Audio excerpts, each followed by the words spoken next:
안녕하세요. 반갑습니다. 최진석 강사입니다. 이번에 구독자 친구가 댓글로 남겨준 질문을 읽어보겠습니다.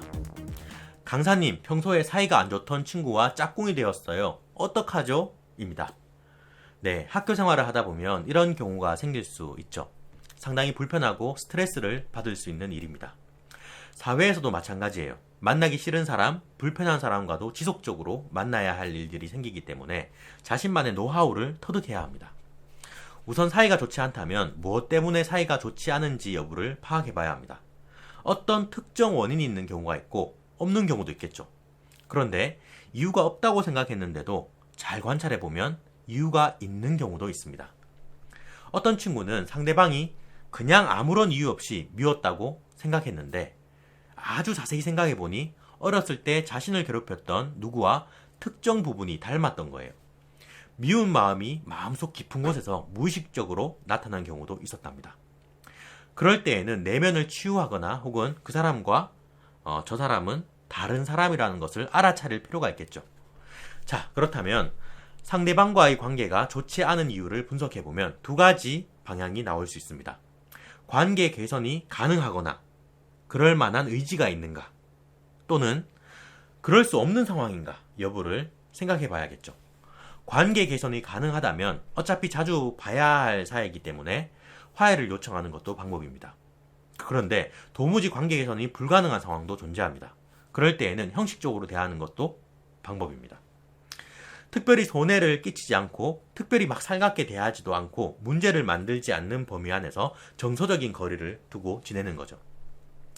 이 친구가 무엇 때문에 사이가 좋지 않아졌는지 이유를 조금 자세하게 알면 구체적으로 말씀드릴 수 있을 것 같은데 거기에 대한 정보가 없어서 예전에 제가 EBS에서 하는 대국민 화해 프로젝트 용서라는 프로그램을 보고 느낀 점에 대해 전해드리는 것으로 영상을 마무리하겠습니다. 거기에는 사이가 몹시 좋지 않은 해병대를 제대한 중년의 남성 2명이 나옵니다.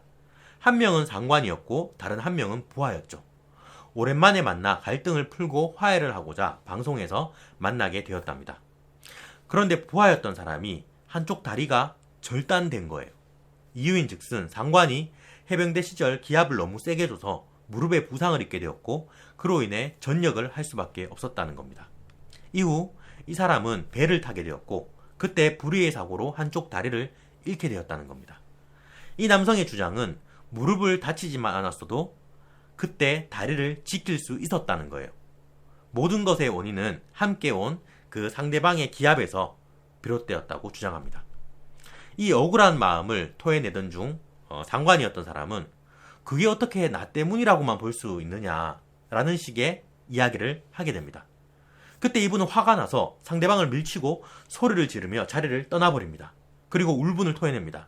자기가 진정으로 듣고 싶었던 것은 진정한 마음이 담긴 사과라고요. 처음에 제가 이 영상을 봤을 때 조금 의아한 점이 있었어요. 해병대 상관이 자신의 다리를 그렇게 만들었다는 것에 대해서 한편으로는 이해가 잘 가지 않더라고요. 오히려 자기 때문만은 아니라는 것에 일리가 있는 것 같다고 생각이 들었죠. 그런데 시간이 조금 지나고 난 뒤 제가 이렇게 한참을 앉아있다가 일어서는데 다리에 쥐가 난 거예요. 제가 한 발짝 한 발짝 이렇게 걷다가 그대로 고꾸라져서 엎어졌습니다. 그때 놀란 마음이 들었어요. 왜냐하면 제가 몇 해 전 발을 크게 다친 적이 있었거든요. 그때 이후로 뭔가 좀 왼발이 아직까지도 후유증이 있는 것 같아요. 제가 고꾸라질 때 왼발을 다친 그때 다쳤던 그 방향대로 발목이 팍 접히면서 엎어졌습니다. 몇 해 전 발목을 다치지 않았다면 한 발짝 한 발짝 내디디면서 균형을 잃지는 않았을 텐데 엎어진 원인이 그때 다친 이유가 분명했어요. 그리고 다리를 절단하게 된 그 해병대원의 마음이 떠오르는 거예요. 그리고 다시 그분의 전반적인 상황이 조금이나마 이해가 되기 시작하는 겁니다. 요지가 뭐냐면 우리가 어떤 갈등이 있을 때 상대방에 대한 이해는 문제를 풀 수 있는 열쇠가 될 수도 있습니다. 저도 사회생활을 하면서 몹시 저를 불편하게 했던 사람이 한 분 있었어요. 그런데 나중에 알게 되었는데 그분이 심리치료를 받고 있다는 겁니다. 그걸 알게 된 이후부터는 그분에 대해 불편했던 마음이 줄어드는 거예요. 이해가 가지 않았던 부분이 이해가 가기 시작하면서 그 깊이만큼 미워하는 마음이 사라져가는 거죠. 아무쪼록 이 친구가 잘 헤쳐 나갈 수 있었으면 좋겠습니다. 기회가 된다면 담임 선생님이나 위클래스 선생님께 상황을 말씀드리면 좋을 것 같습니다. 제가 만약에 담임이라면 레크레이션 등을 통해서 서로 친해질 수 있는 기회를 제공하거나 혹은 도저히 화합이 불가능한 상황이라면 짝꿍을 바꿔줄 것 같아요. 그보다 나은 방법이 있다면 갖가지 방법을 다 동원하겠죠. 아마도 여러분들의 담임 선생님이라면 저보다 경력도 많고 경험도 많으시기 때문에 훨씬 더 좋은 결정을 내려주실 겁니다. 감사합니다. 지금까지 최진석 강사였습니다. 행복한 학창시절 되세요. 감사합니다. 감사합니다.